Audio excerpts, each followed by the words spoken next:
Welcome to the Spitzen-Körper Thelema. We are looking today at a text that sits at the precise intersection of 19th century Romanticism and esoteric historiography, the point where occult scholarship collides with the claim that Western civilization deliberately suppressed an older, coherent wisdom tradition. Edward Pococke, writing in the mid-1800s for a publication called The Philosophians makes an argument that would reverberate through theosophical circles and beyond, that the Eleusinian mysteries were not a Greek invention at all, but rather the last refuge of an ancient Indo-Aryan wisdom religion that originated in Tibet and the Himalayas, filtered through Egypt and Chaldea, and eventually took Greek form. This is not Lobeck or Porphyry or Street Crow. Those earlier scholars treated Eleusis as a curiosity to be explained or a Platonic allegory to be decoded. Pococke rewrites the entire genealogy of initiation itself, claiming that Freemasonry, Christian ritual, even the structure of Western esotericism as such, derived from this single corrupted stream. The author here is writing in the lineage of Madame Blavatsky and the Theosophical movement, though the text itself predates the secret doctrine *. What we have is an argument about suppression how a mystery system, kept alive for nearly 2,000 years, was systematically dismantled by economics, by political conquest, and finally by state decree. The intellectual current is clear. This is history written backward from doctrine. The author begins with what he believes to be true about the structure of initiation, that it moves from *miste, the veiled, the blind, to epoch, to the southeasters, those who see things as they truly are, and then reads that structure into every historical document available. The claim is not that Eleusis was meaningless, but that it meant too much and that its suppression was therefore deliberate. The passage we are about to read combines two distinct texts. First, Pococke's etymological archaeology, tracing Greek words backward to Sanskrit and Tibetan roots. Second, an earlier anonymous piece from the Atlantic Monthly of 1859, which frames the mysteries as the heart of Athenian life, something so vital that it could not possibly have been mere theater. Let us read. Then the keystone of the arch was knocked out, and all that was sacred was given up to mockery. The mysteries of the Jews were identical with those of pagan Greeks, who took them from the Egyptians, who borrowed them from the Chaldeans, who got them from the Aryans, who inherited them from the Atlanteans, and so on. But what gods and angels had revealed, esoteric religions, beginning with that of Moses, reviled, revealed, and hid for ages from the sight of the world. The lure of lucre was the final nail in the coffin of the Eleusinia. An Athenian demagogue and sycophant, whose eloquence was described as of a coarse and vehement character, degraded the sacred mysteries by persuading the state to levy a charge for those seeking admission to higher life. Thus initiation had become a commodity, and as necessary as baptism it has since become with the Christians. Only the Adept, who see things as they truly are, have preserved the sacred doctrines. The Miste, who knew them only superficially, laid the first foundation stone of modern masonry, and it is from this half-pagan, half-converted primitive fraternity of Masons that Christian ritualism and most of their dogmas were born. The first hour for the demise of the mysteries struck on the clock of the races with the Macedonian conqueror. The first strokes of its last hour sounded in 47 BCE in the Thebes of the Celts. But the mysteries of Eleusis could not be so easily disposed of. They were indeed the religion of mankind, and shone in all their ancient splendor if not in their primitive purity. It took several centuries to abolish them, and they could not be entirely suppressed before the year 396 of our era. Alas! The Eleusinian mysteries are no more. Universal myths are personifications of powers divine and cosmic, primary and secondary. Their figures are infused with a vital spirit which, like the light within a lantern, shines out through their many-colored fantasies. Prehistoric Greece was colonized by two great Indian races, the solar and the lunar dynasties.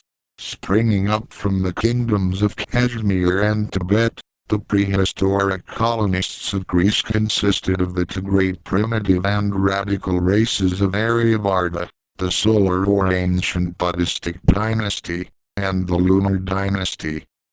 The former were the earliest settlers in Greece, and their religious exponents appear to have been the Dogon, or Brahmanical priests of the great tribe, Toda.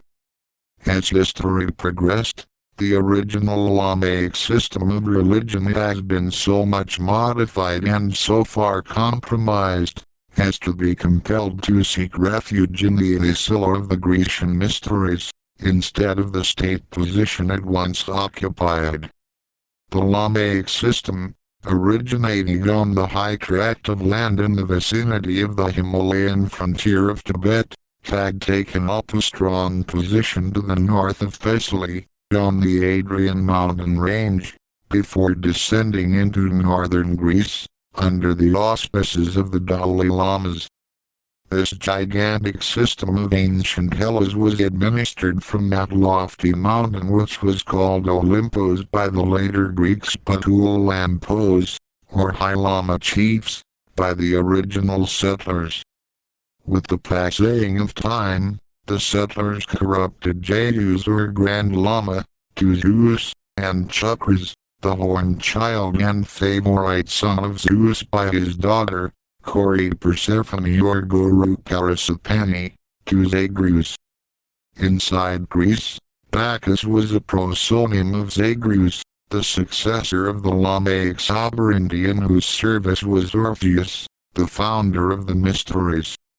The aloof chiefs, who spread the Lamaic doctrines in the Attic territory, became Eleusinae. Their forms of worship and Tartar ceremonials composed the staple of the celebrated Eleusinian mysteries.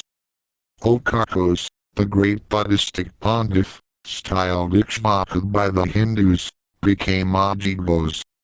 Eleusinia were the holiest and most venerable of all mysteries in Greece. They were connected with the fertile Rharian plain near Athens that was named after the Rarnhya division of the five principal Brahmanical tribes. The high-born Brahmins or Kulini lived on the Peloponnesian Mount Cyllene. The mysteries were communicated to Kulis, ruler of the land of the Rarnhya, by Demeter herself. The lesser mysteries were celebrated in honor of Parasupani Persephone in February, the greater, in honor of Buddhist missionary Demeter in August. Yet the Greeks besmirched their noble ancestry by belittling their hierophants Hystroglodytes. Three hierarchs represented Buddhistical and Brahmanical power. While the political power of Sribdolamos or Triptolemos was formidable, the cave-dwelling Buddhist priests or Srukuladuta, lords of the cave, who protected their secret doctrines from profanation, are today belittled as troglodytai. Two orders of priests officiated over initiations: the descendants of the high Buddha priest or Umolpadai, and the Buddhist Kirukos or Codex, the sacred herald of the Greeks, the latter aided by the daughters of the late Eleusinian high caste king Kulis or Seleucus. Modern Greek authors who treat Eleusinian worship as mysteries rather than the old national form of worship. Name those admitted to the lesser mysteries as moksha or miste, from the Buddhist word moksha. After taking an oath of secrecy to preserve the old religion of the country against the more attractive heresy of Homer and his popular gods, those admitted to the greater mysteries were styled Adepta or Apocta. After admission to the innermost sanctuary, the initiate was discharged with those solemn words, "Salutation to the three holy ones." The mysterious name of Anjayathan was also derived from Ayuan, the triple fire representing the highest tetractys. What did the Eleusina mean? Perhaps, reader, you think the question of little interest. The Eleusina. Why? Adept made that little matter clear long ago, and there was Porphyry, who told us that the whole thing was only an illustration of the Platonic philosophy. Saint Croix, too, he made the affair as clear as day. But the question is not so easily settled, my friend, and I insist upon it that you have an interest in it. Were I to ask you the meaning of Freemasonry, you would think that of importance. You could not utter the name without wonder, and it may be that there is even more wonder in it than you suspect. But inside of Eleusis, Freemasonry sinks into insignificance. For, of all races, the Grecian was the most mysterious, and, of all Grecian mysteries, the Eleusina were the mysteries par excellence. They must certainly have meant something to Greece, something more than can ever be adequately known to us. A farce is soon over, but the Eleusina reached from the Mythicumultus to Theodosius the Great nearly 2,000 years. Think you that all Athens, every 5th year, for more than 60 generations, went to Eleusis to witness and take part in a sham? What we are confronted with here is a theory of historical substitution. The argument operates on two registers simultaneously.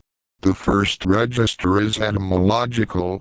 Every major Greek god name and priesthood is retroactively decoded as a corruption of Sanskrit, Tibetan, or Egyptian originals. Zeus becomes Zeus, the Grand Lama. Bacchus becomes a prosonym of Zagreus, who is the successor of the Lamaic sovereignty.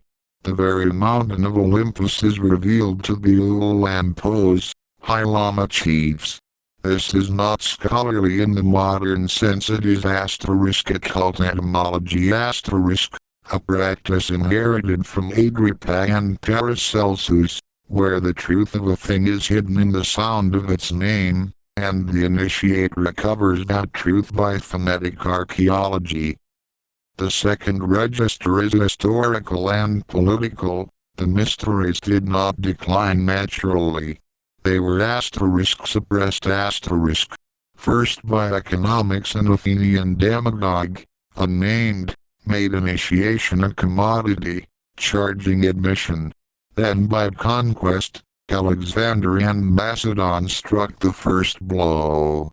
Finally, by Christian state power in 396 CE, when they were abolished entirely. This narrative is crucial. It establishes a lineage of suppression that extends into the present moment of writing. The author is claiming that what we call Freemasonry, what we call Christian ritual, what we call Western esotericism itself, are all corrupted remnants of a single primordial system that was deliberately broken and scattered. The epoch to those who see things as they truly are alone preserved the doctrine in secret.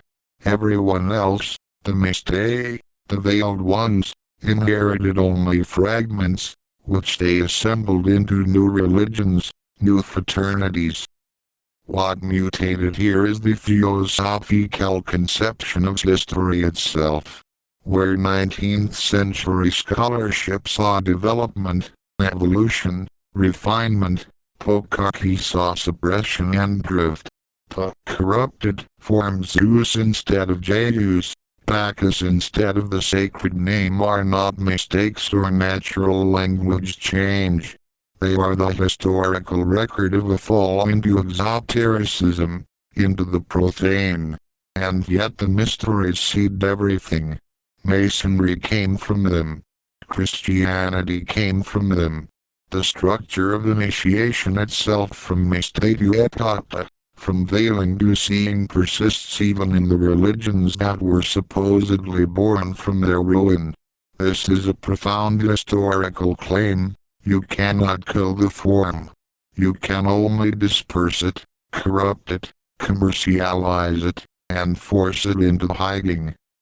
The text seed decades of theosophical historiography, including Blavatsky's own work, and established the methodology of reading Western esoteric practice as a degraded transmission of an Eastern wisdom that predates civilization itself.